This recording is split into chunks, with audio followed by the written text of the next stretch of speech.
공회에 대해서 했었는데 잠깐 복습하면서 또 추가적으로 내용들을 다뤄볼게요. 니케아 공회의가 시작되고 또 종결된 과정들을 살펴보면요.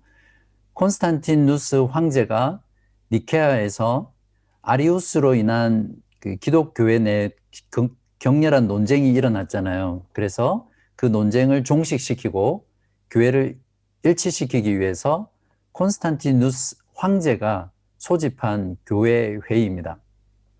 니케아라는 곳에서 동서교회가 함께 모여서 개최한 세계 최초의 교회 회의였죠. 정확한 숫자는 알 수 없지만 보통 그 책마다 조금씩 틀려요. 근데 제가 참조한 책에는 324명의 동방과 서방에서 6명의 교회 지도자들이 모여서 회의를 했습니다. 여기에 참가했던 사람은 당연히 논쟁의 파트너였던 알렉산드리아의 알렉산더 감독이 참석했었고요. 또 이 알렉산더 감독이 자신을 도울 탁월한 집사가 있었는데 그 집사가 바로 아타나시우스라는 사람이었습니다. 그리고 아리우스 주의를 주장했던 아리우스 파들이 있겠죠. 그냥 이름만 들으시면 됩니다. 니코메데아의 유세비우스라는 사람, 가이사랴의 유세비우스, 이런 사람들이 참석했습니다. 유세비우스라는 이름이 대체로 좀 이단과 관련이 있는 것 같아요. 그리고 황제는 그리스도의 신성에 대한 논쟁에 대해서 단 하나의 해결책을 만들라고 감독들에게 지시하고요. 자신은 이제 뒤로 빠져 있습니다. 실제로 공회에 어떤 힘을 가하거나 영향을 미치는 것이 아니라 지시하고 뒤로 물러나서 어떻게 진행되는지만 지켜봤죠. 그 결과 325년 니케아 공회에서 아리우스라는 자를, 또 아리우스 주의자들을 이단으로 정죄했고요. 그 결과 아리우스는 팔레스타인 지역으로 피신을 가게 되죠. 이 니케아 공회에서 니케아 신조가 작성되거든요. 니케아 신조의 경우에 보통 약자로 N이라고 이렇게 표현합니다. 이 신조에서는 성부와 성자는 동일 본질이다. 아리우스 주의자들은 성자를 하나님으로 보지 않았잖아요. 피조물로 보았기 때문에 성부와 성자는 동일 본질이 아니라고 주장했기 때문에 여기에서는 성부와 성자는 동일 본질이다. 그리고 기억나시죠? 지난 시간에 했던 거. 성자는 성부에 의해서 창조된 것이 아니라 나아진 것이다 라는 것을 이 신조에서 확정했습니다. 그래서 영어에서 begotten이라는 표현을 쓰죠. 그리고 이제 이 신조를 통해서 삼위일체에 대한 기본적인 정리가 끝이 납니다. 그러나 여기서 우리가 조금 주의해서 기억해야 될 게 뭐냐면, 우리가 주일 모임 때마다 고백하는 니케아 신경 있죠. 그 니케아 신경은 니케아 신조하고는 좀 달라요. 우리가 신앙 고백하는 니케아 신경은 나중에 콘스탄티노플 공회에서 만들어지는 니케아 콘스탄티노플 신조가 지금 우리가 고백하는 니케아 신경입니다. 그래서 니케아 신조는 N이라고 약자로 표현하고요. 니케아 콘스탄티노플 신조는 NC라고 약자를 써서 지금 우리가 교회에서 고백하는 니케아 신경이 바로 NC, 니케아 콘스탄티노플 신조라고 이해하셔야 됩니다. 저는 유일무이하시고 전능하시며 천지와 모든 보이는 것과 보이지 않는 것을 창조하신 하나님 아버지를 믿사오며, 여기까지가 성부 하나님에 대한 고백이죠. 그 다음에 유일하신 주 예수 그리스도를 믿습니다. 그는 하나님의 독생자이시며 온 우주에 앞서 나셨고 참신이시며 참빛이시며 참신 가운데 신이시며, 자 여기 보세요. 하나님에게서 나셨고 창조함을 받지 않으셨고 성부 하나님과 같은 본질이시며, 이제 이런 조항을 넣어서 아리우스 이단자들에게 반박하는 내용을 넣었던 거죠. 그래서 이러한 신조들을 통해서 이단을 반박하고 삼위일체에 대한 정통 교리를 확립하는 그런 역할들을 했습니다. 그러니까 저 많은 교회 지도자들이 모여서 결국 한 게 뭐냐면 이 신조를 만들어내는 거예요. 성경을 연구하고 또 이단 사상들을 연구해서 핵심적인 믿음의 내용을 이렇게 신조로 만드는 역할들을 함으로써 정통신앙이 무엇인지를 교회 가운데 규명하게 되는 거죠. 자, 그런데 니케아 공회 이후에 그러면 아리우스 논쟁이 사라져야 되잖아요.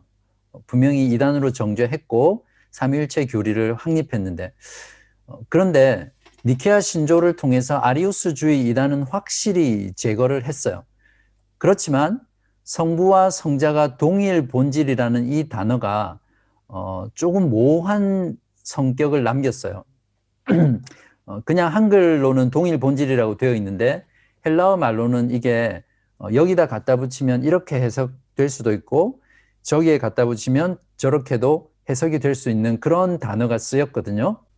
의미적으로 그렇게 하다 보니까 아리우스파주의자들이 세미 아리우스주의라고 해서 반 아리우스주의죠. 아리우스주의는 아닌데 약간 비틀어 가지고 아리우스주의 비슷한 주장을 해요. 그게 뭐냐면 성부와 성자는 유사한 본질이다. 동일한 본질이 아니라 유사한 본질, 비슷한 본질.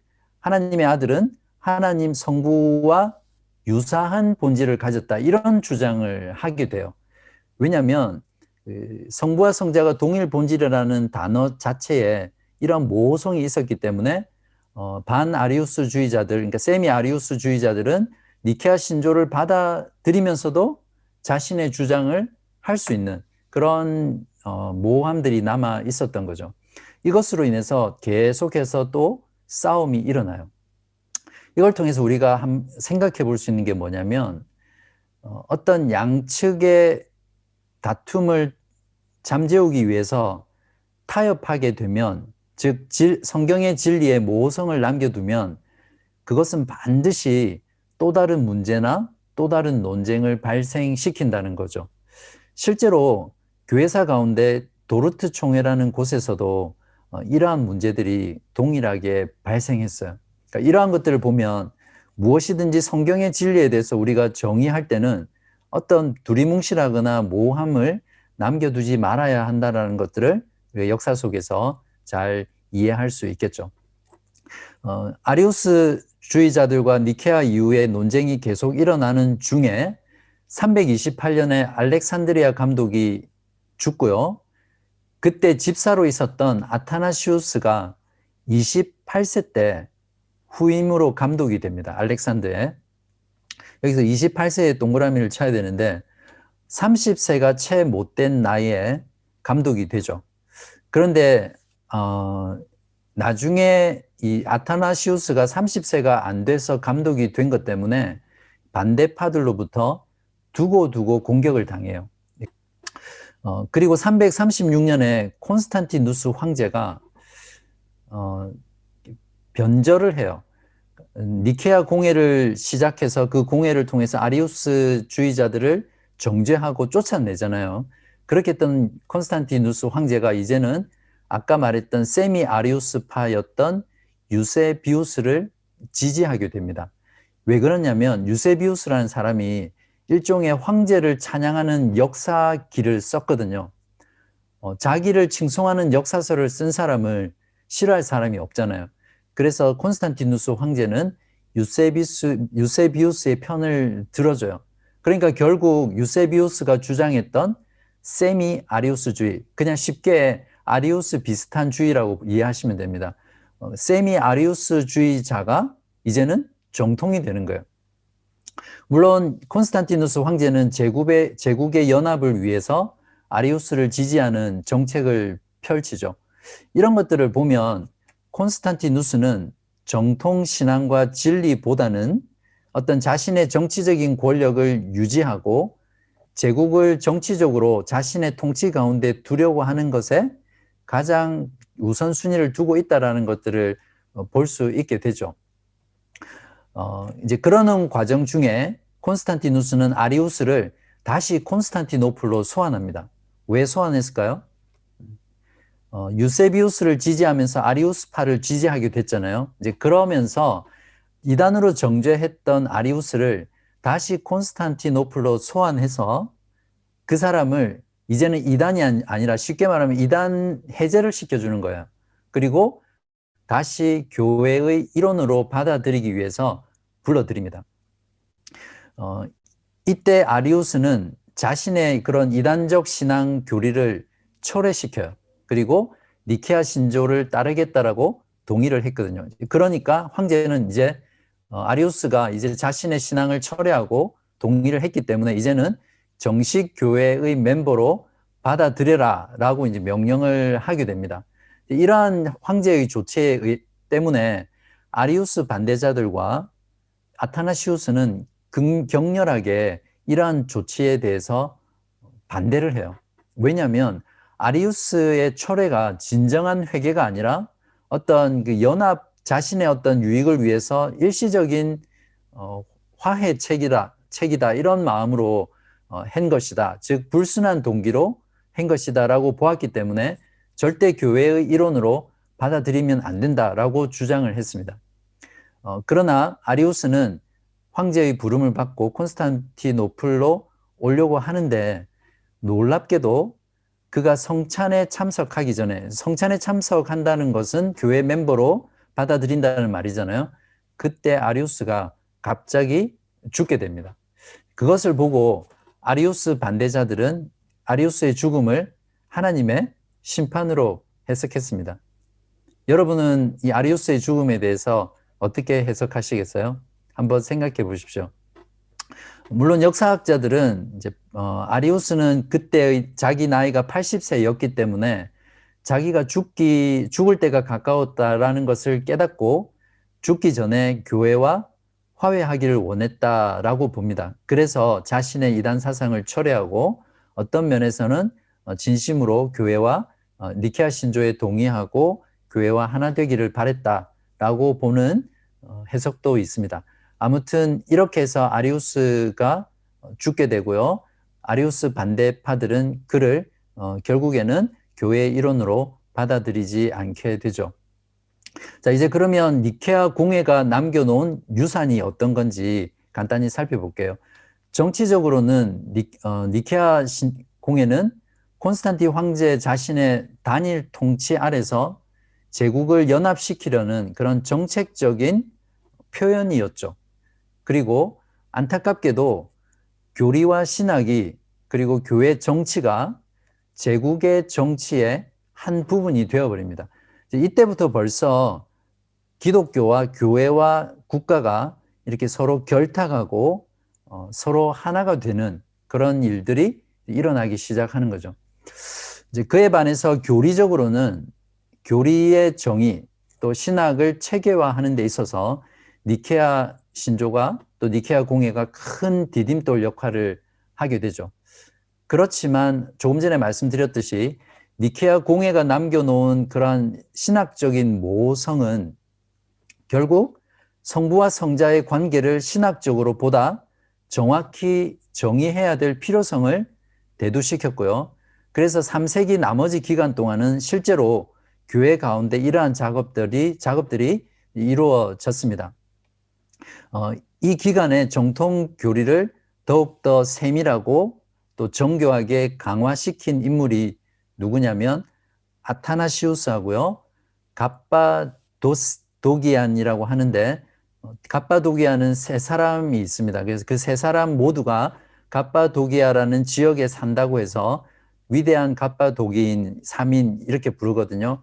아타나시우스와 갑바도기인이 이 기간에 니케아 공회 때 모호하게 남겨놓았던 삼위일체 교리를 더 정교하고 정확하게 정의하는 그런 역할들을 하게 됩니다.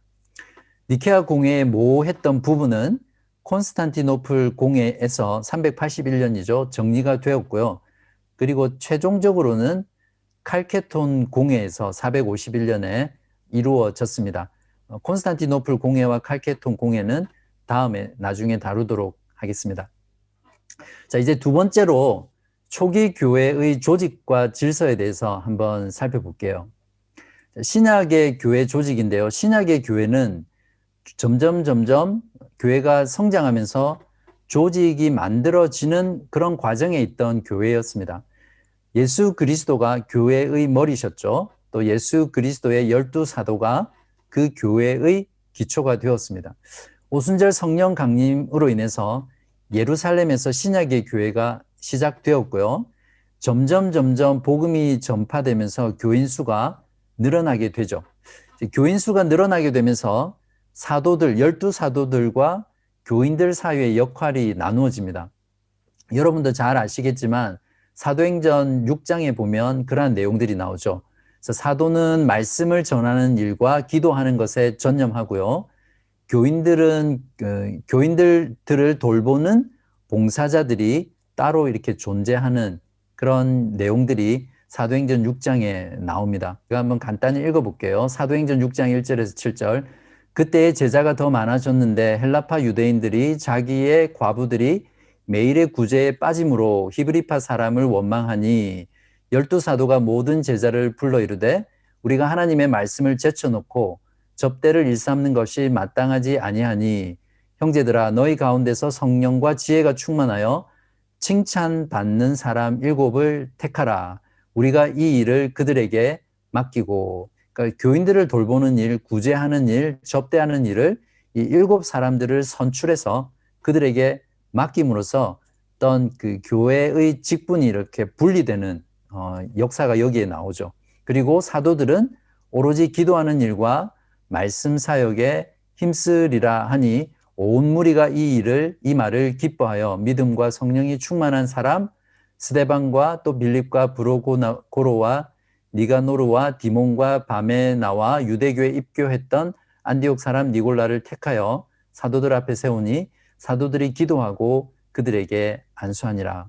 이런 내용들을 보면 우리가 뭔가 조직을 생각하면 요즘 같은 시대에 되게 좀 알레르기 반응이 있잖아요. 뭔가를 조직하는 걸 싫어하는데 분명히 신약 성경에 보면 교회가 성장하면서 이렇게 조직화되어 가는 것들이 자연스러운 현상이었다라는 것을 이해할 필요가 있습니다.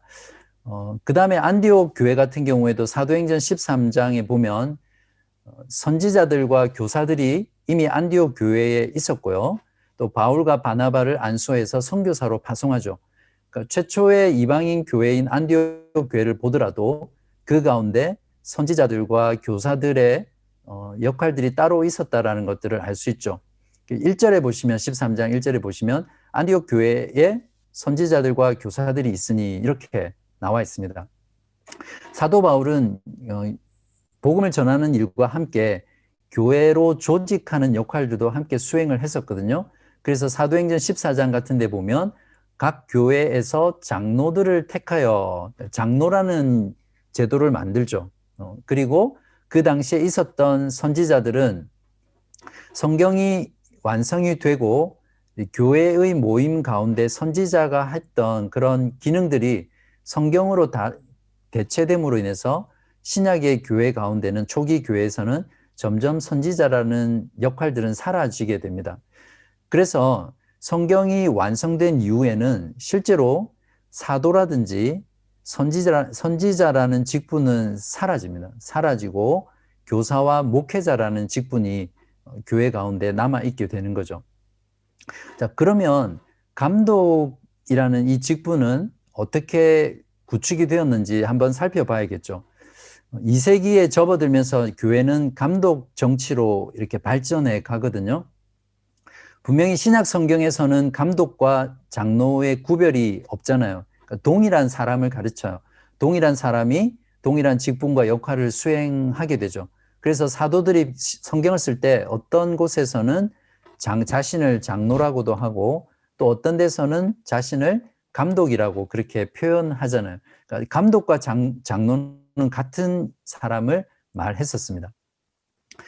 그런데 교회가 로마 제국 전역으로 확산되고 많아지면서 점점 감독과 장로의 직분이 구별되기 시작해요. 예를 들면 도시에 있는 큰 교회 목회자들은 이제 목회가 성공하면서 제자들을 많이 양성하게 되죠. 그리고 그 제자들을 지방으로 파송을 보냅니다. 그러니까 그 도시의 큰 교회 목회자들로부터 교육을 받은 제자들이 지방에서 목회자가 됐기 때문에 당연히 도시에 있는 큰 교회 목회자들이 지방을 순회하면서 이들을 지도하게 되잖아요. 그러면서 어떤 감독과 장로가 이렇게 분리되기 시작하죠. 또 어떤 외부적으로는 로마의 박해가 워낙 심할 때니까 그 외부적인 박해에 교회를 지키고 또 교회 내에 있는 이단들을 반박하기 위해서 그 감독의 역할이 점점 중요해지는 거죠. 지난 여러 시간 동안 우리가 살펴보았듯이 이레니우스라든지 이레니우스라든지 이그나티우스라든지 여러 감독들이 영지주의라든지 몬타누스주의라든지 이런 이단들의 잘못된 사상을 반박했잖아요. 그리고 진리를 보호하고 또 박해 가운데서 교회를 잘 지켜내는 그런 역할들을 감독이 했습니다. 그러다 보니까 사람들이 점점 감독을 존경하게 되고 또 감독에게 더 많은 역할들을 맡기고 의존하게 되면서 지역교회 안에는 감독과 장로의 역할들이 이렇게 분리되기 시작하는 거죠.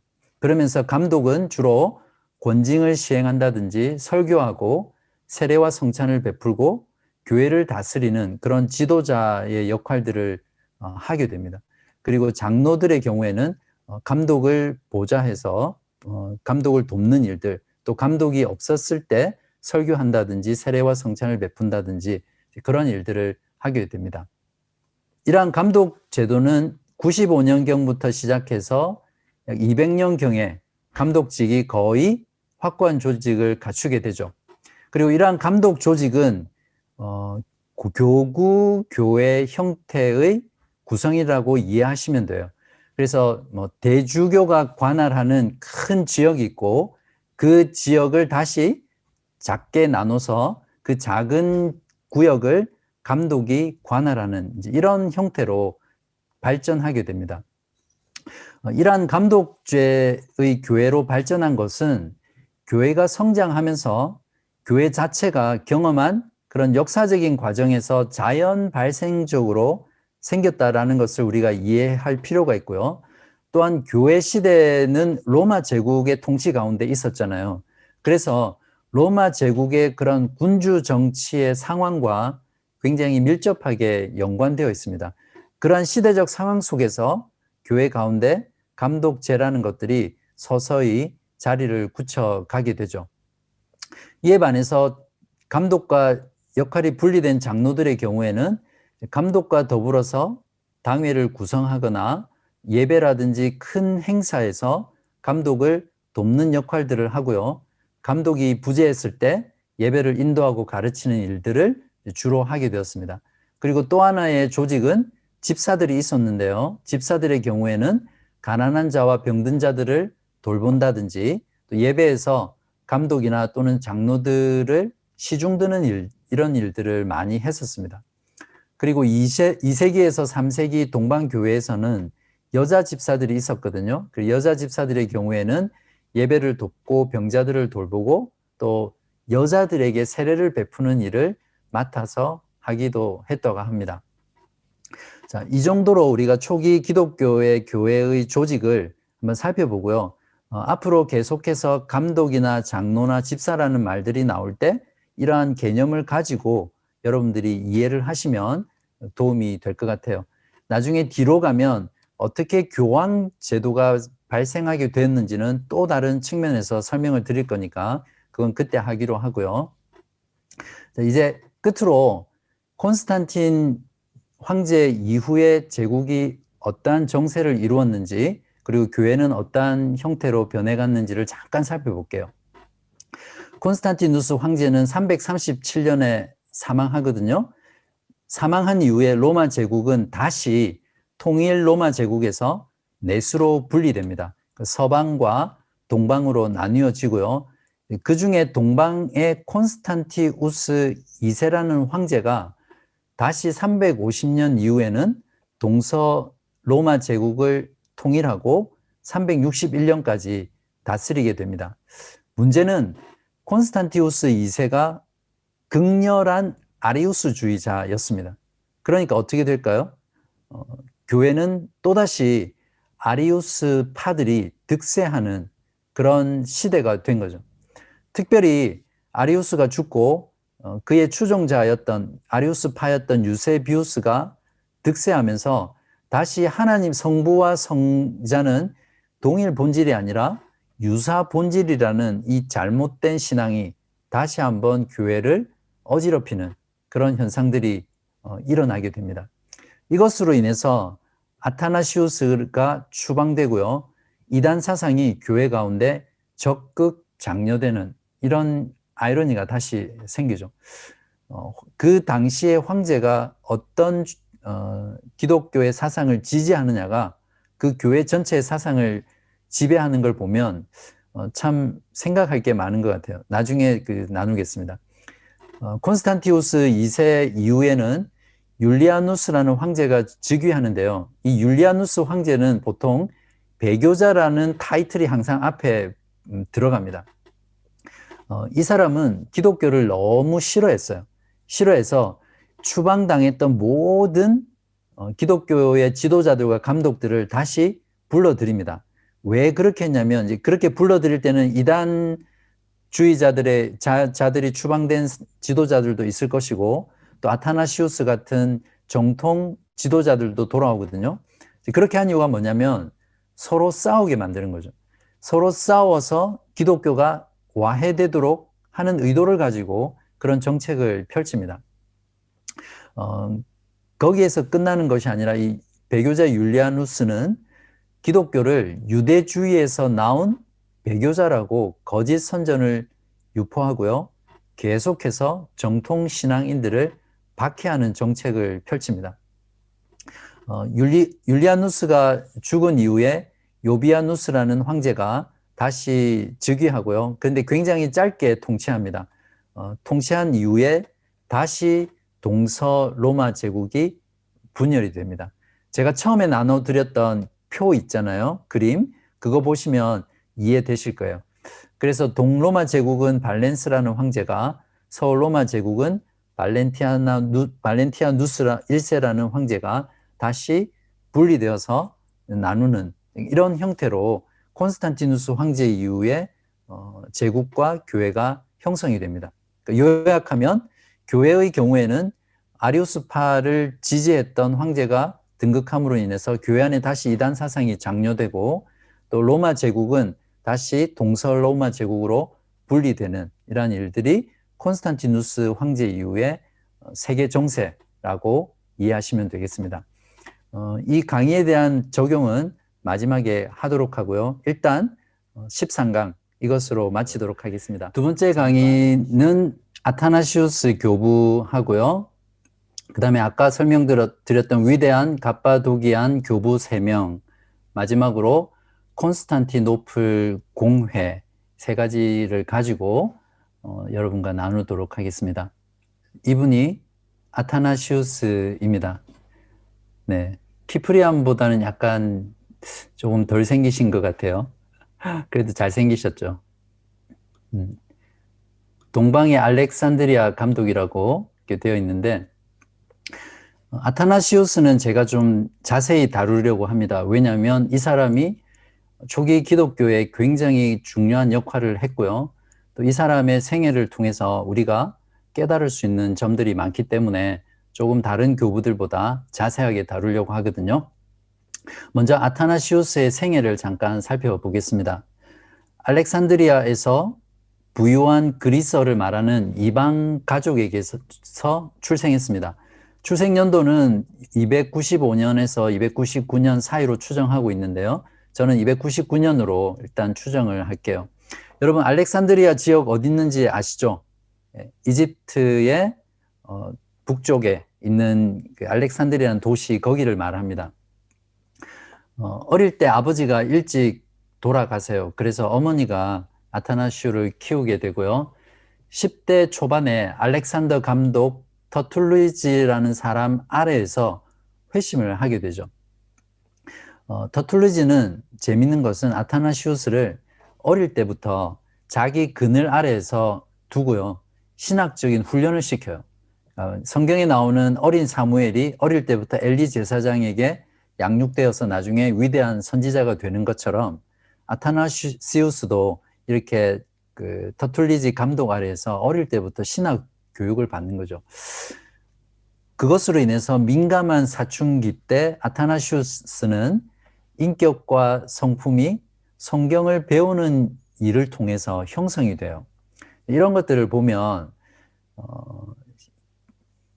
우리들의 자녀들도 어릴 때부터 특별히 이런 사춘기 때, 청소년기 때 신학 훈련을 아주 강도 높게 시키면 어떨까 이런 고민들을 한번 해봤습니다. 이 부분을 다루면서 아타나시우스는 탁월한 지성과 명석한 두뇌를 가지고 있었고요.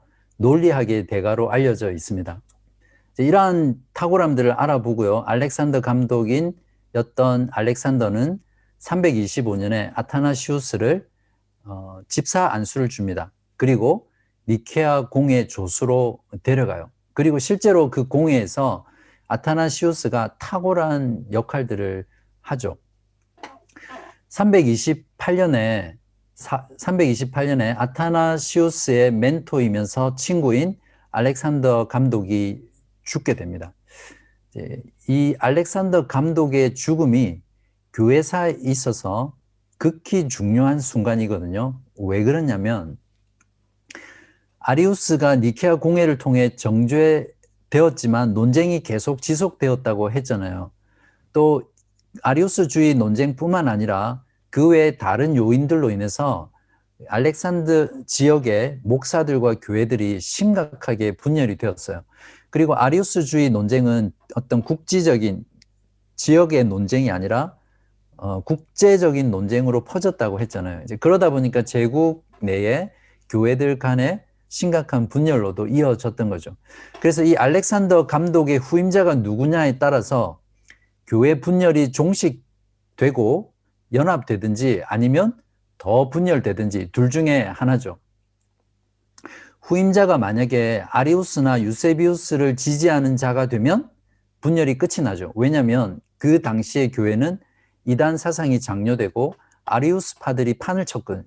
그러니까 아리우스주의를 지지하는 자가 감독이 되면 자연히 교회 내에 분열은 없어지죠. 그러나 진리의 보전은 실패하게 됩니다. 즉 이단이 정통이 되는 그런 일들이 벌어지죠.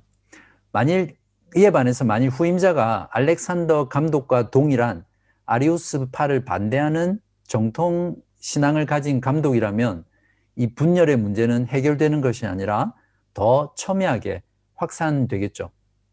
누가 됐는지 아시죠? 알렉산더의 제자인 아타나시우스가 당시 28세의 나이로 감독이 됩니다. 그러니까 통상적으로 감독은 30세 이상의 장로에서 성출이 됐거든요. 그러나 결과는 아타나시우스가 새로운 알렉산드리아 감독이 됐고요. 아타나시우스는 아리우스주의자들과 이를 지지했던 자들과 화해하는 것을 거절했습니다. 그것으로 인해서 다시 교회는 극심한 반대와 쓰디쓴 경쟁, 신학적인 분열 이런 것들이 교회 안에 생기게 되고요. 그러한 교리적이고 신학적인 분쟁은 정치적인 다툼의 문제로 확산이 되게 되죠. 이때 아타나시우스가 어떻게 반박했냐면요. 이렇게 반박을 했습니다. 만일 성자가 피조물이라면 성자는 인간을 포함한 다른 모든 피조물들과 같은 존재일 뿐이잖아요. 그러면 같은 피조물이 다른 피조물을 위해서 어떻게 구원할 수 있겠는가? 이런 논리로 반박을 했습니다. 그게 바로 아타나시우스가 철학적 3단 논법으로 아리우스파에 반박한 내용인데요. 이렇습니다. 첫 번째 3단 논법이에요. 첫 번째, 오직 하나님만이 우리 인간을 구원할 수 있다. 맞습니까? 두 번째 명제는 뭐냐면 예수 그리스도는 우리의 유일한 구세주이시다. 맞죠? 그러면 1번이 참이고 2번이 참이면 세 번째, 그러므로 예수 그리스도는 하나님이시다. 이렇게 3단 논법을 써서 예수 그리스도가 하나님이시라는 것을 성부와 성자가 동일한 본질이라는 것을 입증한 거죠. 이것을 통해서 두 가지 입장을 내놓게 되는데요. 첫 번째가 예수 그리스도는 창조되지 않으셨고 영원부터 하나님의 아들이라는 것 하고요. 두 번째는 예수 그리스도는 참 하나님이자 참 인간이라고 하는 것을 밝혔습니다. 특별히 아타나시우스는 이 성육신하신 그리스도를 굉장히 강조했거든요. 이런 것들을 통해서 아타나시우스가 얼마나 정통신앙 입장에서 정통신앙을 변호하고 보존하려고 했는지를 우리가 잘 알 수 있죠. 이러한 아타나시우스의 신학적인 입장은 결국 모든 적들의 연합 공세를 불러일으킵니다. 마치 성경에 보면, 복음서에 보시면 바리새인과 사두개인은 서로 앙숙이었거든요. 사두개인은 부활을 믿지 않고 바리새인은 부활을 믿는단 말이죠. 그리고 정치적으로도 서로 대립하는 지도계층인데 예수라는 공동의 적이 딱 나타나니까 어제의 적이 오늘의 아군이 되어서 예수님을 공격했잖아요. 그런 것처럼 아타나시우스의 이런 반아리우스적인 신학적인 입장으로 인해서 교회 가운데 있는 모든 서로의 적들이 다 연합군을 형성해서 아타나시우스 한 사람을 대적하는 거예요. 그 당시 아타나시우스는 교회의 이단자였고 그들에게 또 철저한 왕따이면서 외로운 늑대 그런 거였어요. 이러한 반대들로 인해서 결국 아타나시우스는 24년 동안 6번에 걸쳐서 추방을 당합니다. 그리고 373년에는 6번째 추방당한 이후에 다시 알렉산드리아로 돌아오지 못하고 그곳에서 세상을 떠나게 됩니다. 그 다음에 우리가 살펴볼 내용은 아타나시우스가 직면한 반대들인데요. 제일 처음 초기의 반대는 328년에서 335년 사이에 있었던 반대고요. 아타나시우스가 감독에 선출될 때 굉장히 어린 나이에 감독이 되었잖아요. 그래서 그걸 가지고 부정적인 소문을 반대자들이 허위로 유포한 겁니다. 그러니까 몇몇 감독들에게 아타나시우스가 압력을 행사해서 감독의 자리를 차지했다라고 말했고요. 그리고 아타나시우스는 매우 무례하고 대단히 폭력적인 행동을 일삼는 자라고 소문을 쫙 퍼뜨린 거죠. 그리고 성부와 성자에 관해 모호함을 남긴 니케아 공회로 인해서 아리우스를 지지했던 유세비우스 파하고 또 아타나시우스하고 격렬한 논쟁이 일어나면서 오히려 아리우스주의자들이 아타나시우스의 삼위일체 신학을 이단이라고 의심하면서 이단으로 몰아갔어요.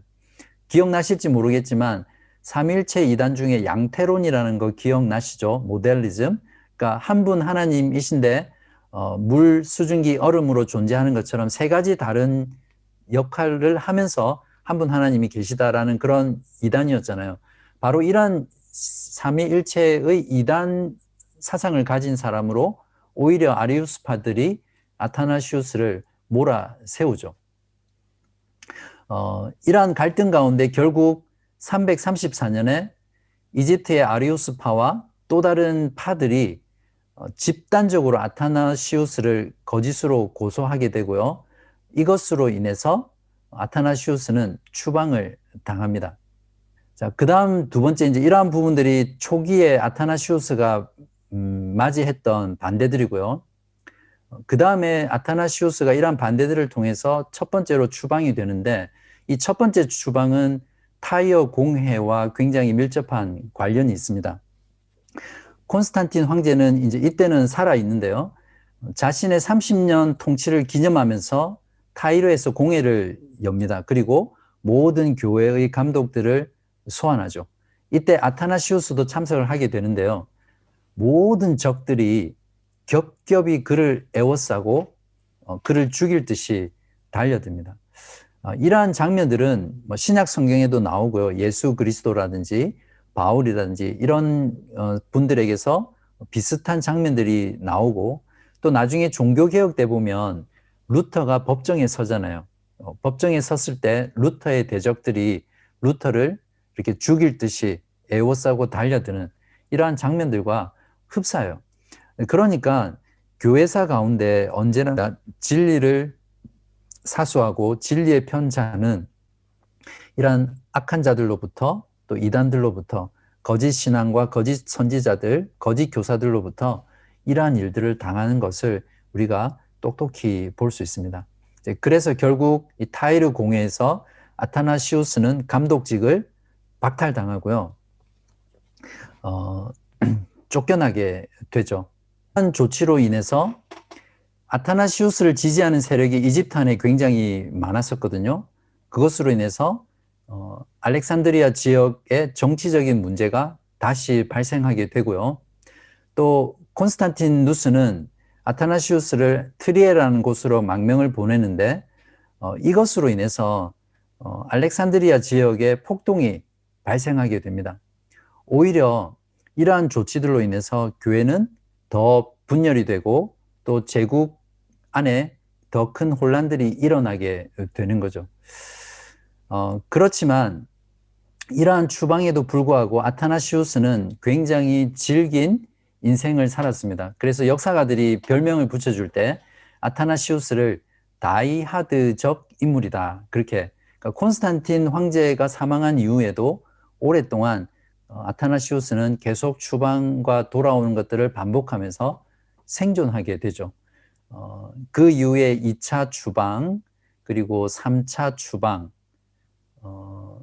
그리고 4차, 5차, 6차 추방을 당하게 되는데 그 중에 3차 추방 중에 추방당하는 장면을 잠깐 말씀을 드리면 아타나시우스가 예배를 인도하는 중이었어요. 이때 황제가 군대 장관을 보내서 아타나시우스를 체포하라고 명령을 합니다. 그리고 그에게 삼위일체론을 포기하라고 협박을 하죠. 아타나시우스가 이제 그러한 것에 굴복하지 않자 아타나시우스를 체포하러 군대 장관이 가게 되는데 필립 샤프는 이때의 상황을 이렇게 적고 있습니다. 목요일 아침 심야 집회를 마친 직후 몇 명의 여인들을 제외한 모든 회중이 떠났을 때 시리아누스의 명에 따라 데오나스 교회에는 폭풍이 몰아쳤고 폭력이 난무하기 시작했습니다. 여인들은 살해당했고 교회당에서 이교도들의 난폭한 행동이 자행되었습니다. 이 내용을 보시면 어디서 많이 보던 장면이죠.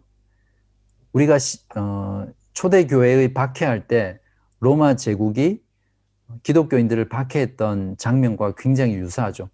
이제는 로마 제국이 기독교를 공인하면서 기독교와 하나가 되어서 그때 했던 박해를 이제는 정통 신앙인들에게 하고 있는 그러한 모습들을 보게 됩니다. 아타나시우스는 계속해서 4차, 5차, 그리고 6차 추방을 통해서 계속해서 추방을 반복해서 당하고요. 결국 373년에 5월 2일 세상을 떠나게 됩니다.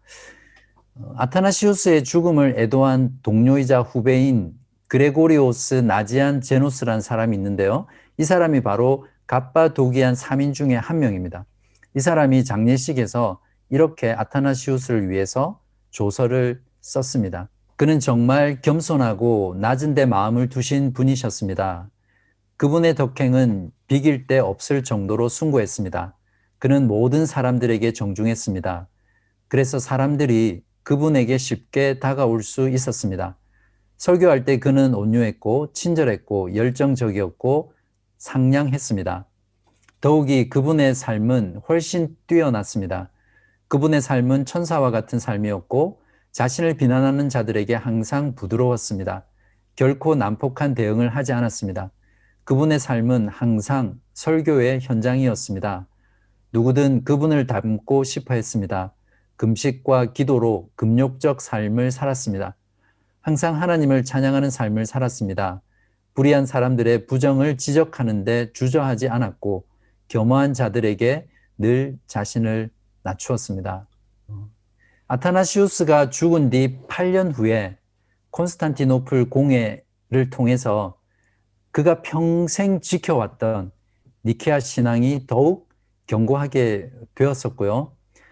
그 공회의 신조를 통해서 성자 예수 그리스도는 성부 하나님과 동일 본질이라는 니케아 신앙을 확고하게 만드는 그런 업적들이 있었습니다. 아타나시우스가 남긴 업적과 유산을 살펴보면요. 첫 번째로 니케아 정통 신앙의 챔피언이에요. 그리고 동시에 교활한 정치인들에 대해서 결코 굽히지 않고 단호했습니다.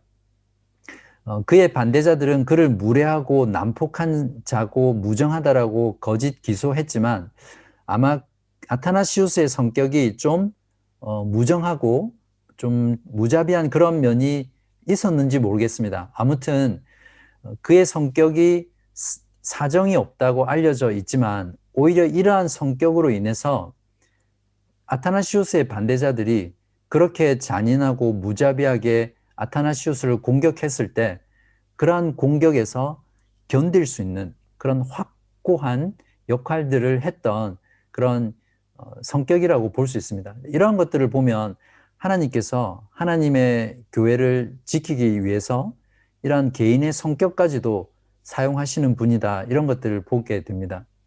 만약 여러분 동의하실지 안 할지 모르겠지만 저같이 아주 약하고 온순한 성격의 사람이었다면 결코 제가 아무리 진리에 뜨겁게 서 있다고 하더라도 벌써 변절했거나 도망가고 없었을 것이다. 이런 생각들을 제가 해보았습니다. 종교개혁 때 마틴 루터도 이 아타나시우스와 굉장히 비슷한 그런 성격을 가진 것으로 이해할 수 있을 것 같아요. 또 아타나시우스는 독신이었습니다. 그리고 엄격하고 금욕적인 라이프 스타일을 살았거든요. 그래서 그 자신이 그러한 금욕적인 삶을 살았기 때문에 기독교인들에게 금욕주의 생활을 장려했습니다. 그런데 오히려 이것이 정치적으로 그가 많은 지지를 받게 되는 긍정적인 요소로 작용했습니다.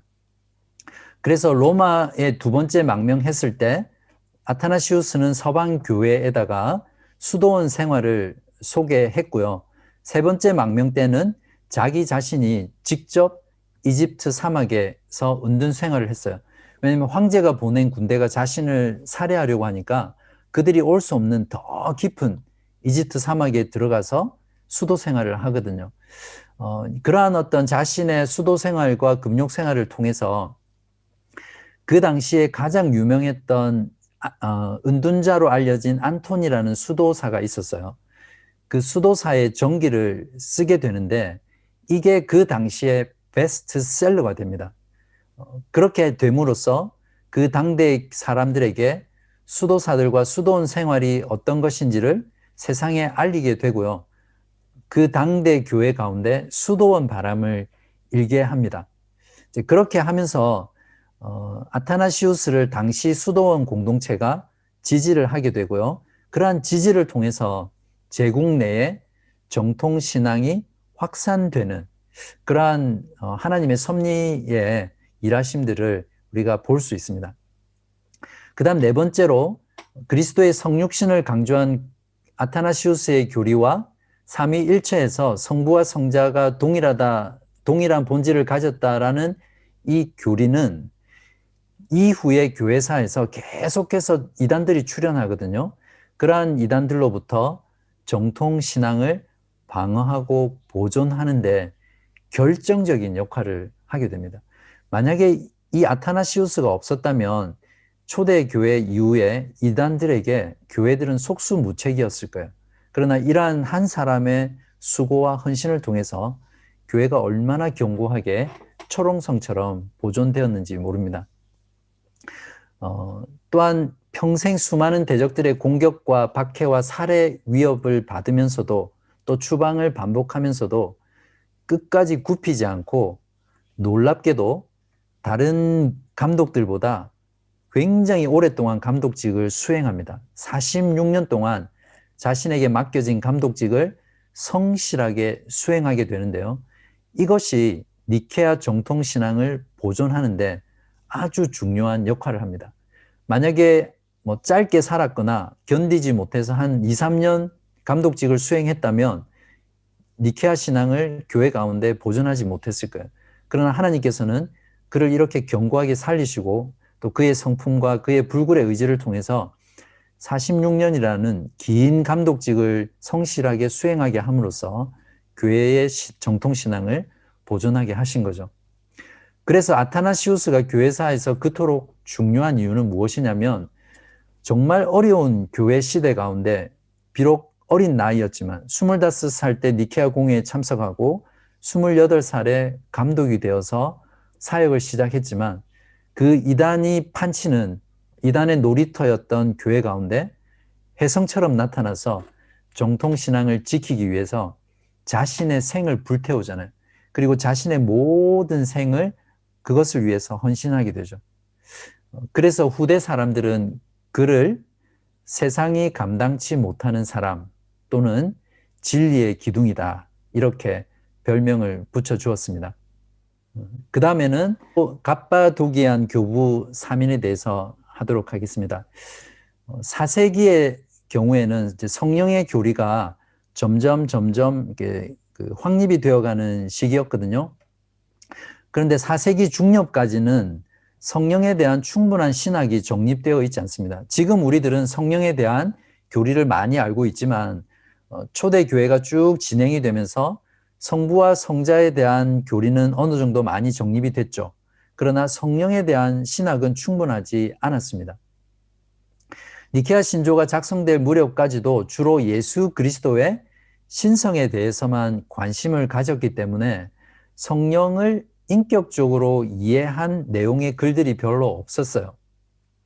그리고 2세기 변증가들의 글이나 작품들을 보아도 성령이 어떠한 위치에 있고 어떤 역할을 하는지에 대해서는 거의 표현되어 있지 않습니다. 그런 가운데 아리우스 파들은 하나님의 아들 예수 그리스도도 하나님의 피조물이라고 봤잖아요. 마찬가지로 성령도 하나님의 피조물이다. 하나님께 창조받은 존재다. 이렇게 주장을 했습니다. 성령은 하나님보다 본질이 열등한 존재이지만 그렇지만 피조물보다는 더 나은 존재. 이렇게 설명했던 거죠. 여기에 대해서 아타나시우스는 역시 성령에 대한 가르침을 잘 가르쳐 줬거든요.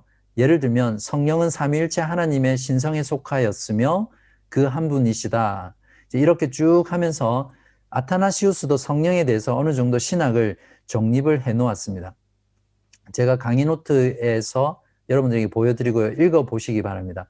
이렇게 아타나시우스가 성령에 대해서 교리를 정리해 놓은 것을 갑바도기아 교부들이 더욱 발전을 시킵니다. 그래서 갑바도기안 교부들을 성령의 신학자들이다 이렇게도 표현합니다.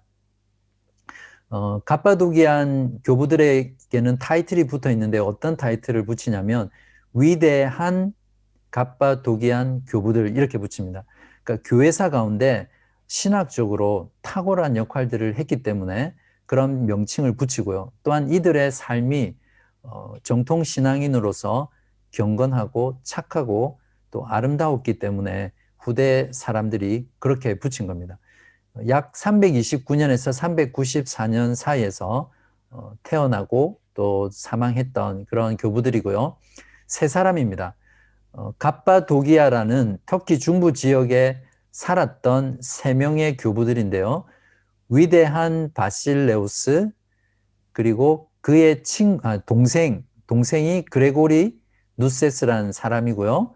그리고 누세스의 친구가 그레고리 나치안 제노스라는 이 세 사람입니다. 좀 말이 발음하기 어려운데 그냥 듣고 넘어가시면 될 것 같아요. 바실레우스, 그레고리, 누세스, 그레고리, 나치안 제노스. 가이사랴의 바질, 즉 위대한 바실레우스 같은 경우에는 성령에게서 나오는 은사를 언급을 했습니다. 그래서 이렇게 말을 했는데요. 장래에 대한 지식, 신비에 대한 이해, 감추어진 것에 대한 이해, 좋은 은사를 나누는 일, 하늘나라의 시민권, 하나님 안에 거주하는 것, 이런 모든 것이 성령의 은사인데 성령께로부터 온다라는 말을 했던 사람입니다. 그리고 이 사람 역시 금욕적인 삶과 수도원 운동에 직접적인 영향을 끼친 사람이고요. 그레고리 누세스의 경우에도 위대한 바실의 동생이면서 수도원 생활을 통해서 신비주의를 발전시켰던 그런 사람으로 알려져 있고요. 마지막 세 번째 그레고리 나치안 제노스의 경우에는 아타나시우스에게 직접 배웠습니다. 역시 수도원 생활을 했고요. 나중에 나치안 제노스의 감독이 되고, 이 사람의 경우에는 최초로 요한복음 15장 26절에서 이렇게 말하고 있거든요. 아버지께로서 나오시는 진리의 성령이라는 이 말씀에 근거해서 성령이 성부로부터 나오신다라는 이 교리를 처음으로 말한 사람입니다. 여러분, 작년에 하이델베르크 들으셨던 분은 기억나실지 모르겠는데, 성자 하나님은 어떻게 존재하세요? 성부 하나님에게서 영원히 나아지셨다, 그렇게 배웠잖아요. 즉 영어로 eternal begotten, 그러니까 영원히 나아지셨다, 이렇게 우리가 배웠고요. 성령은 그러면 어떻게 존재하느냐라고 했을 때 성부로부터 영원히 나오셨다. 그러니까 영어로 begatten이 아니라 나신 게 아니라, 나시면 성자가 되잖아요. 그러니까 나오신다, proceed라는 단어를 써서 성령은 성부로부터 나오신다, 이렇게 정의를 했습니다. 이 말을 교회사 가운데 처음으로 했던 사람이 바로 그레고리 나치안 제노스입니다. 요한복음 15장 26절을 근거로 해서, 그래서 후대 사람들은 이 사람을 신학자 그레고리 나치안 제노스라고 별칭을 붙여줬습니다. 그 정도로 이 사람이 탁월한 그런 사람이었죠. 위대한 갑바도시안 3인의 교부에 대한 평가를 해보면요, 아타나시우스와 동시대 또는 그 뒤를 이어서 삼위일체 니케아 정통신앙을 고수했고요. 이 3인을 통해서 동서로마 제국의 신학이 하나로 통합되는데 큰 기여를 했던 동방의 교부들입니다. 그리고 이 세 사람을 통해서 삼위일체 교리가 더욱 발전하게 되죠. 성부와 성자와 성령이 동일한 본질이라는 것을 잘 정립을 했고요. 성령도 하나님이라는 것을 주장하고 가르쳤습니다. 그리고 성령의 은사에 대해서도 말을 했고요. 또 중요한 것은 무엇이냐면, 이 3인이 진리를 사수하는 정통신앙인이었지만 그 신앙을 따라서 경건하고 착한 삶을 살았습니다. 우리 주변에도 보면 정통신앙을 믿는다고 주장하면서 경건하게 살지 않는 사람들이 많잖아요. 마치 실제 삶을 보면 말은 정통신앙인데 이단자들처럼 그렇게 사는 사람들이 많잖아요. 참된 기독교 신앙은 자기를 부인하고 자기 십자가를 지는 삶이죠. 그래서 참된 교리는 반드시 바른 삶과 착한 삶을 열매로 맺게 되어 있습니다.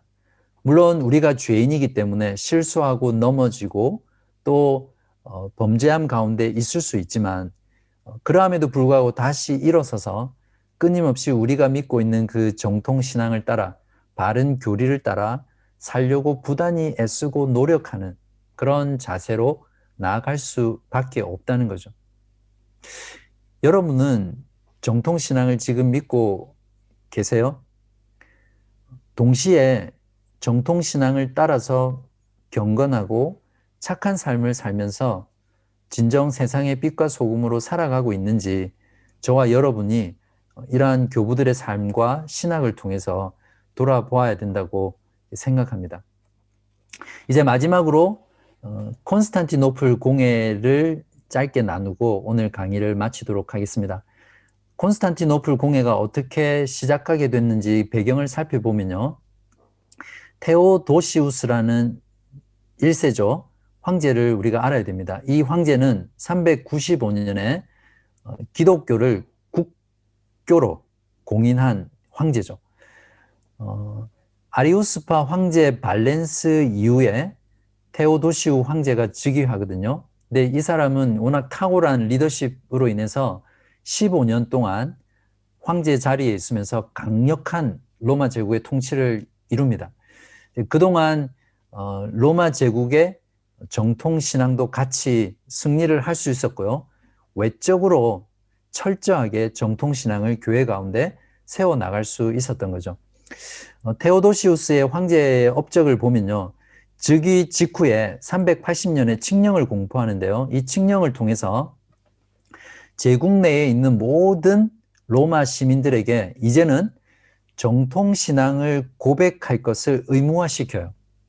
그리고 이단 신앙을 버리지 않는 감독을 거부하고 조금 전에 말씀드렸던 그레고리 나지안 제노스를 총대 주교, 그러니까 가장 높은 주교로 세우는 거죠.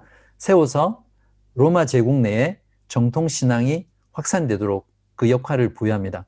그리고 모든 우상 종교의 신사참배를 금지시키고요. 우상에게 제사했을 때는 처벌을 하도록 법을 제정합니다. 그리고 나중에 국교로 공인한 이후에는 올림피아 제전을 폐지하고요. 결국 이 황제를 통해서 40년 동안 권력을 누렸던 아리우스파를 콘스탄티노플 수도에서 완전히 쫓아내는 그러한 탁월한 업적들을 하게 되죠.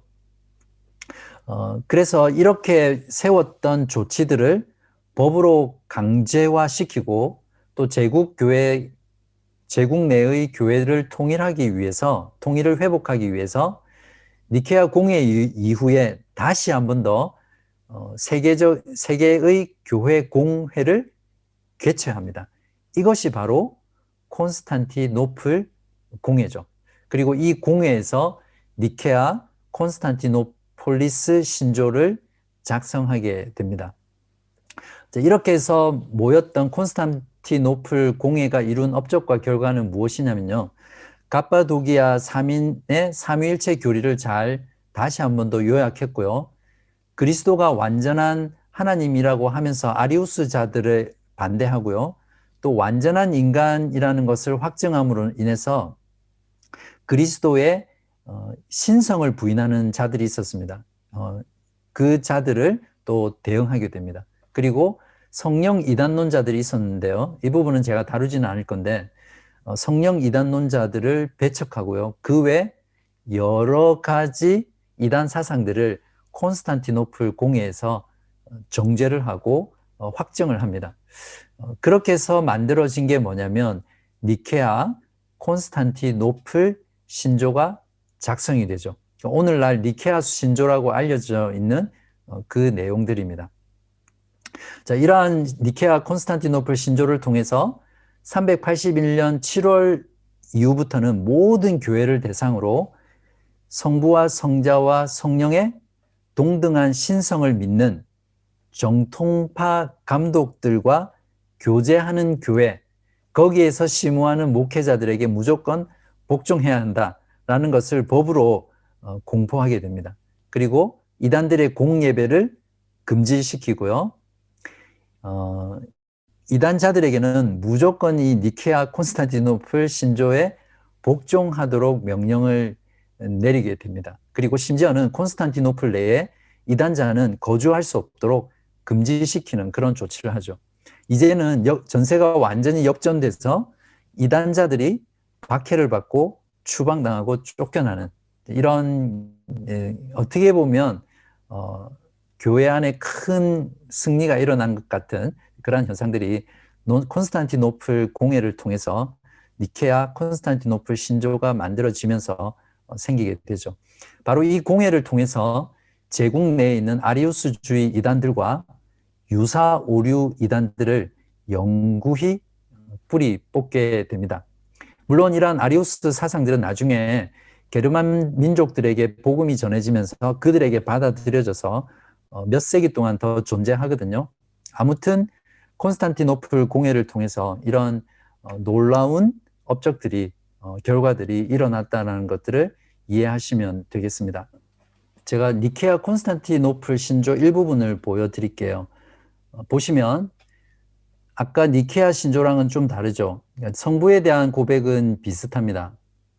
근데 여기 보시면 자, 또한 한 분 주 예수 그리스도를 믿사옵나는데 또한 한 분 주 예수 그리스도를 믿사옵는데 그분은 모든 세계들이 있기 전에 성부께로부터 나음을 입은 하나님의 독생하신 아들이시고 이제 이 부분이 강조되어 있죠. 빛의 빛이시고 참 하나님의 참 하나님이시고 지음을 받지 않고 나음을 입으셨고, 이 나음이라는 것은 태어났다라는 그런 표현입니다. begotten, 성부와 하나의 본질을 지니시며 그분에 의해서 만물이 지음을 받았사옵나이다. 이렇게 쭉 하면서 뒤에 보시면 성령에 대한 부분이 나옵니다. 여기 보면 또한 성령을 믿사옵는데 그분은 주이시며 생명을 주시는 분으로서 성부께로부터 발출하시며, 이렇게 나와 있죠.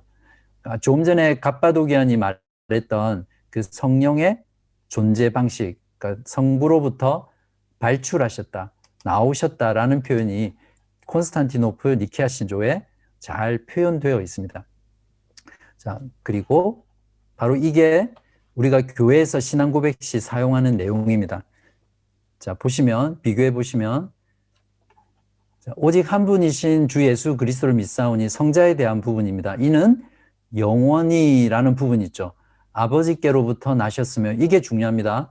영원히 나셨다는 것과 아버지께로부터 나셨다라는 것, 그리고 아버지와 같은 본질을 가지셨고 하나님으로부터 나신 이시며 빛에서 나신 빛이시며 참 하나님으로부터 나신 참 하나님이시니 지으심을 받지 않고 나셨으며, 이 내용이 보면 지금까지 우리가 다루었던 성부와 성자의 관계, 본질, 이런 내용들이 다 나오죠. 그리고 자, 이제 성령에 대한 부분을 보시면, 성령을 믿사오니 이는 주님이시며, 성령도 하나님이시라는 거죠. 생명을 주시는 분이시며 아버지와 아들에게서 나오셨으니.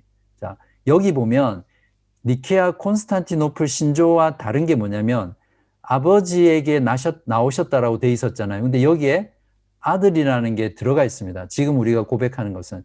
그러니까 정통신앙은 나중에 성령의 존재는 아버지와 아들에게서 동시에 나오셨다라는 부분이 추가가 됩니다. 이 부분은 나중에 뒤에서 다시 다룰 기회가 있을 겁니다. 그러니까 동서교회가 바로 이 아들에게서라는 필레오케의 논쟁 때문에 동방교회와 서방교회가 완전히 갈라지는 역사가 있거든요. 그 부분은 그때 다루면서 이 부분을 다시 다루도록 하겠습니다. 오늘 강의 내용, 다룰 내용들을 다 다루었고요. 이제 지난 강의와 또 이번 강의를 돌아보면서 우리들의 신앙 가운데 좀 배울 수 있는 점, 또 적용할 점들을 살펴보고 강의를 마치도록 하겠습니다. 첫 번째는 기독교 공인으로 교회의 박해가 사라졌잖아요. 그것으로 인해서 교회는 성장했습니다. 그러나 오히려 진리의 면에 있어서는 후퇴했죠. 교회가 이단들의 놀이터가 되고 이단들이 40년 동안 장악했던 그런 역사들을 한번 보십시오. 이단들은 정치 권력에 아부하고 또 그러한 정치 권력을 등에 업고 정통신앙과 신앙인을 박해하는 그러한 어처구니 없는 일들이 일어났고요. 또한 이런 일들은 지금 현대 교회 안에서도 얼마든지 일어날 수 있고 또 일어나고 있다는 것을 여러분 잘 알 겁니다. 여러분, 교회의 진정한 성장이라는 것은 지금 이런 모습처럼 수적으로 늘어나고 교회가 힘을 가지고 권세를 가지는 것이 절대 아니라는 것을 우리가 역사를 통해서 다시 한 번 더 알 수 있죠. 오늘날 많은 교회들이 교회 성장을 추구합니다. 그러한 교회 성장을 추구하는 교회들과 오늘 강의를 통해서 보았던 이런 로마가 기독교로 공인되면서 정치 권력과 결탁해서 교회를 장악하고 교회가 확장하고 성장하는 그런 성장과 뭐가 다릅니까? 교회를 성장시키기 위한 목적으로 사람들의 필요와 원함을 채워주기 위해 진리를 모호하게 하고 타협하는 모습은 그건 성장이 아니라 분명하게 배교로 나아가는 길이라는 것을 우리는 역사를 통해서 분명히 알 수 있습니다. 두 번째는 기독교 내의 이단들의 특징이 무엇이냐면 적어도 분명한 이단들이 아니더라도 교회 안에 분쟁을 일으키는 그런 자들의 특징을 보면 기존 교회나 교회 사역자들을 비난하고 험담합니다. 평소에 기독교에 대해서든 교회에 대해서 불만을 가지고 있는 사람들에게 다가가서 그들의 잘못과 또 그들의 도덕적인 삶의 어떤 부족한 부분, 또 그들의 연약한 부분, 또 교회의 잘못된 부분, 이런 것들을 계속 비난하면서 공격하면 되게 설득력이 있어요. 이제 그러면서 자연스럽게 그 사람들로 하여금 교회를 떠나게 할 수도 있고 또 파당을 만들어서 싸우게 됩니다. 우리가 이번 주부터 하게 될 고린도 교회 안에 일어나는 일들이 그런 일들이잖아요. 그렇기 때문에 교회를 떠나는 이유가 어떤 교회나 또는 목회자의 도덕적인 문제 때문에 교회를 떠나서는 안 됩니다. 교회가 비진리를 전하고 가르친다면 그곳은 더 이상 참된 교회가 아니기 때문에 우리가 떠나야 되겠죠. 그러나 그러한 이유가 아닌 다른 이유들로 교회를 떠나는 것은 우리가 진짜 심각하게 생각해 보아야 됩니다. 그렇지 않으면 그런 우리들의 모습이 이단적 행위가 될 수 있다는 것을 우리가 잘 경각심을 느껴야 되는 거죠. 물론 우리가 판단할 때 이 교회는 비진리를 가르치는 것 같아. 그렇게 해서 떠날 때조차도 신중해야 됩니다. 왜냐하면 어떤 교회에서 가르치고 또 전하는 말씀이 비진리라는 것도 자기 기준이잖아요. 자기가 해석한 성경 해석과 맞지 않으면, 내 기준에 맞지 않는 가르침을 가르치면 비진리다 판단하고 떠날 수 있거든요. 그래서 내가 생각할 때 비진리라고 생각하더라도 그 이유로 교회를 떠나는 것조차도 우리는 신중해야 되고요. 그러한 진리의 여부를 판단할 때는 항상 교회사 가운데, 역사 가운데, 또 문맥 가운데서 또 바른 정통신앙의 선배들이 어떻게 해석했는지를 통해서 우리가 판단할 수 있어야 되겠죠. 세 번째는 한 사람의 진리를 사수하려는 평생의 수고와 인내의 삶을 통해서 하나님께서 그 사람을 통해서 그 사람을 쓰셔서 어떻게 진리를 보존하고 교회를 바른 신앙과 삶 속에서 지켜가셨는지를 우리가 보게 되죠. 이러한 것들을 통해서 우리는 하나님의 일하시는 방식을 분명하게 깨달을 수 있고요. 주님 오실 때까지 하나님은 과거에도 그랬던 것처럼 지금도 계속해서 우리의 교회를 진리 가운데, 하나님의 섭리 가운데 보호하고 인도하실 거라는 것을 우리가 깨달게 됩니다. 그리고 네 번째는 교회는 진리의 공동체라는 거죠. 비진리와 그릇된 신앙을 반박하고 또 성경의 진리를 더욱더 정교하고 견고하게 하기 위해서 얼마나 교회가 많은 노력들을 했습니까? 교회가 모여서 논의하고 또 수많은 그런 격정 가운데서 진리를 찾아내고 또 선포하고 또 요약해내는 이러한 공회들의 노력들을 보면서 교회라는 것은 결국 진리의 공동체구나. 그런 것들을 우리가 깨달을 수 있게 되고요. 그런 면에서 교회가 역사 가운데 남겨놓았던 이런 신앙 고백서들, 신조들, 이런 것들을 우리가 무시해서는 안 돼요. 그것들을 잘 배우고 익히고 보존해서 우리의 신앙이 바로 역사적 정통 신앙 가운데 서 있어야 되고요. 바로 그러한 유산을 통해서 우리의 신앙과 신학이 더욱더 정교해지고 풍성해져 나가야 되고요. 또 우리의 삶도 그런 정통 신앙에 맞추어져 가야 되겠죠. 그래서 우리가 그런 면에서 지금 배웠던 니케아 신조, 니케아 콘스탄티노플 신조, 아타나시우스 신조 이런 것들을 시간을 내어서 공부하시고요. 그걸 통해서 우리가 배웠던 내용들을 계속해서 확인하는 그런 여러분 되시기를 바랍니다. 마지막으로 진리를 보존하고 교회의 거룩을 위해 치열하게 살았던 신앙의 선배들의 삶을 우리가 배우면서 우리도 그렇게 치열하게 신앙생활을 해야 될 겁니다. 사도 바울이 고린도 후서에서 자신의 동역자들을 하나님의 일꾼이라고 표현하면서 고백했던 말을 여러분과 함께 나누면서 오늘 강의를 마치려고 합니다. 네, 고린도후서 6장 9절에서 10절인데요. 우리 이 구절은 다 같이 한번 읽어볼까요? 여러분 앉으신 곳에서 보시면서 같이 우리들의 고백으로 읽었으면 좋겠습니다. 시작. 무명한 자 같으나 유명한 자요, 죽은 자 같으나 보라, 우리가 살아있고 징계를 받는 자 같으나 죽임을 당하지 아니하고 근심하는 자 같으나 항상 기뻐하고 가난한 자 같으나 많은 사람을 부요하게 하고 아무것도 없는 자 같으나 모든 것을 가진 자로다. 아멘. 이러한 고백이 저와 여러분의 신앙 고백이 되기를 주님의 이름으로 축원합니다.